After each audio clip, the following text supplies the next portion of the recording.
Hello viewers, स्वागत है आप सभी का मेरे यूट्यूब चैनल स्कूल ट्यूशन गुरुजी में। आज हम बात करेंगे कार्यपत्रक 4 के बारे में, जो कि कक्षा 7 के हिंदी विषय के लिए जारी किया गया है। ये 1 सितंबर की वर्कशीट है आप लोगों की। यहाँ विद्यार्थी अपना नाम लिखेंगे, आप अपने अध्यापक का नाम लिखेंगे। तो पिछले पाठ हमारे ख़त्म हो गए थे, आज हम नए पाठ पढ़ेंगे जिसका नाम है दादी माँ। तो ये देखते क्या कहता है। प्यारे बच्चों, इस बार जो पाठ हम पढ़ने जा रहे हैं उसका नाम है दादी माँ। नाम से आप समझ गए होंगे कि लेखक अपनी दादी को याद करते हुए लिखते हैं, पर साथ ही साथ वे अपने बचपन को भी याद करते हुए इससे जुड़ी बहुत सारी बातें बताते हैं। आइए जानें लेखक क्या कहते हैं और इस आधार पर पूछे गए प्रश्नों के उत्तर लिखिए। तो आज हम बात करेंगे दादी माँ पाठ की, तो चलिए देखते हैं इसे। तो जो पाठ है दादी माँ, उसमें लेखक अपनी दादी को याद कर रहा है और बात कर रहा है। ये आपकी जो पाठ्य पुस्तक है वासंत, उससे लिया गया है। ज़रा देखते हैं वो क्या कहता है। वह कहता है, अपने अपने मौसम की अपनी अपनी बातें होती हैं। आषाढ़ में आम और जामुन ना मिले चिंता नहीं, अगहन में चूड़ा और गुड़ ना मिले दुख नहीं, चैत के दिनों में लाई के साथ गुड़ की पिट्ठी ना मिले अफसोस नहीं, पर क्वार के दिनों में इस गंधपूर्ण झाग भरे जल में कूदना ना हो तो बहुत बुरा मालूम होता है। तो क्या कर रहा है वो कह रहा है कि हर मौसम में उसे कुछ ना कुछ अलग तरह की चीज़ें मिलती थी। अगर वो ना भी मिले तो भी उसे कोई दुख नहीं। जैसे कि आम और जामुन के सीज़न में उसे जामुन और आम ना मिले तो कोई बात नहीं है, गुड़ के सीज़न में गुड़ ना मिले तो कोई बात नहीं। लेकिन अगर वो जल में ना कूद पाए, नहा ना पाए, तो उसे अच्छा नहीं लगता था। फिर कहता कि मैं भीतर हुड़क रहा था, 2-1 दिन ही तो कूद सका था, नहा धोकर बीमार हो गया। हल्की बीमारी ना जाने क्यों मुझे अच्छी लगती है। थोड़ा थोड़ा ज्वार हो, सर में साधारण दर्द और खाने के लिए दिन भर नींबू और साबू। लेकिन इस बार ऐसी चीज़ नहीं थी। ज्वार जो चढ़ा तो चढ़ता ही रह गया, रिजाई पर रिजाई, और उतरा रात 12 बजे के बाद। तो क्या हुआ कि नहाने की वजह से जो लेखक था वह बीमार हो गया और उसे ये सब अच्छा नहीं लगा।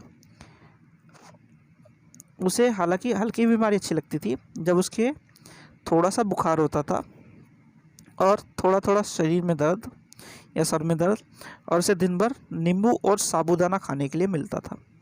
लेकिन अब की बार क्योंकि उसे बुखार ज़्यादा हो गया था, तो बुखार बढ़ता ही चला गया और रज़ाई पर रज़ाई ओढ़ने के बाद भी नहीं उतरा, और जब उतरा तो वो रात के 12 बजे के बाद उतरा। ठीक है बच्चों, तो ये तो आपके पाठ के बारे में हो गया। अब ज़रा देख लेते हैं इसमें जो वर्ड जो मार्क किए हुए वर्ड है बोल्ड लेटर में, वो देख लेते हैं। चिवड़ा का मतलब होता है चिड़वा, जो आप लोग खाते हैं बहुत से बच्चे। ये क्या होता है, ये चावल से बना होता है, चावल को प्रेस करके बनाया जाता है। ठीक है। फिर है हुड़क, हुड़क या तड़प, किसी चीज़ के लिए बहुत ज़्यादा तड़पना। फिर है ज्वार, ज्वार का मतलब होता है बुखार, आपको बताया था भी। और साबू का मतलब है साबूदाना। ठीक है बच्चों, तो आइए प्रश्न देख लेते हैं। पहला प्रश्न, लेखक ने कौन कौन से हिंदी महीनों की बात की, बड़ों से पूछकर सभी हिंदी महीनों के नाम लिखिए।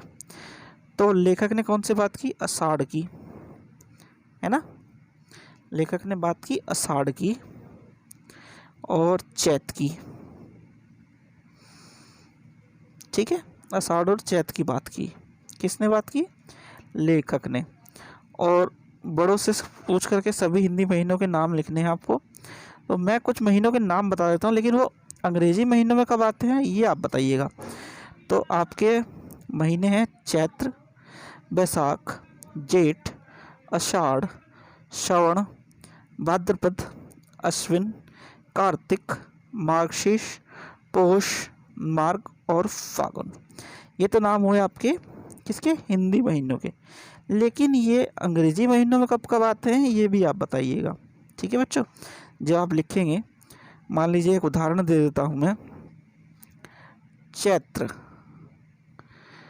चैत्र आपका मार्च और अप्रैल के बीच में आता है। ठीक है, तो इसी तरीके से आपको बाकी को भी लिखना है। ठीक है बच्चों, तो इसे ध्यान से लिखिएगा। चलो तो अगला क्वेश्चन देखते हैं। अगला क्वेश्चन है, गद्यांश में कौन कौन से खाद्य पदार्थों के बारे में बताया गया। तो गद्यांश को देखें तो गद्यांश में बहुत सारे खाद्य पदार्थों के बारे में बताया गया है। ठीक है। और उसमें है चिवड़ा, गुड़ से बनी हुई लाई या पिट्ठी, ये साबूदाना, है ना।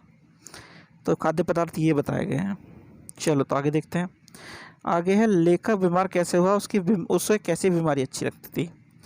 तो लेखक बीमार कैसे हुआ, लेखक बीमार गंदपूर्ण झाग भरे जल में कूदने से हुआ। ठीक है। और उसे कैसी बीमारी अच्छी लगती थी, उसे ऐसी बीमारी अच्छी लगती थी जिसमें थोड़ा थोड़ा ज्वार हो और सर में साधारण दर्द हो और उसे खाने के लिए नींबू और साबूदाना मिलता हो तब। फिर है क्वेश्चन नंबर 4, इस बार लेखक का ज्वार कब उतरा। तो इस बार लेखक का ज्वार रात को 12 बजे उतरा, 12 बजे के बाद उतरा बल्कि। फिर है प्रश्न नंबर 5, आपको यदि ज्वार हो तो कैसा लगता है और आप ज्वार में क्या क्या खाते हैं लिखिए। तो अगर आप किसी को, बच्चों को बुखार हो या हमें किसी को बुखार हो, लेखक को तो हो सकता है पसंद आता है पर हमें तो पसंद नहीं आता। और आजकल जो खास कर कोविड का टाइम चल रहा, तो बुखार तो बिल्कुल भी अच्छा नहीं लगता, मेरा मानना ये है। ठीक है ना। और खाते क्या क्या है, ज़्यादातर दवाइयाँ या छोटी मोटी खिचड़ी, इस तरह की चीज़ें खाने को मिलती हैं सभी को ही। तो आपको क्या लगता है और आपको क्या मिलता खाने को, ये बच्चे आप खुद लिखेंगे। ठीक है। तो ये आपकी वर्कशीट होगी कंप्लीट और वीडियो भी। आशा करता हूँ आपको वीडियो अच्छी लगी होगी। अगर वीडियो अच्छी लगी हो तो चैनल को सब्सक्राइब करें, वीडियो को लाइक करें, शेयर करें। Thank you.